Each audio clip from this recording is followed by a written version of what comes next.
Napanood nyo na ba tong video na to? Si Sir Kong TV, isa sa pinakasikat na YouTuber dito sa Pilipinas, bumili at nag-aral ng saxophone. Yan. So, shout out kay Sir Kong TV and congratulations sa iyong bagong saxophone. So, tuturuan kita kung paano madaling mapatunog ng tama yung saxophone mo. Dapat, ang tinuro muna sa iyo is kung paano mag-ihip. So, usually, tinuturo ko sa estudyante ko, ito lang neck at saka yung mouthpiece. Ang gagamitin ko lang dito yung favorite ko na mouthpiece. Ito yung metal mouthpiece, number 6. So, pag subo, patong mo, then kagat.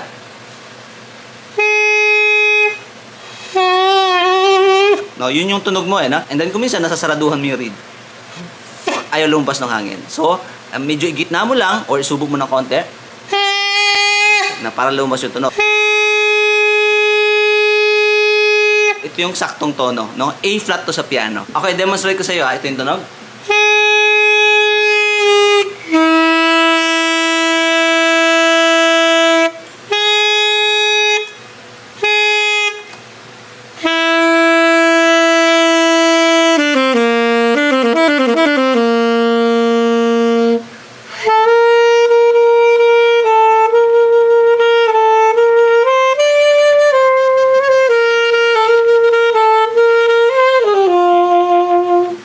So yun na yung Titanic.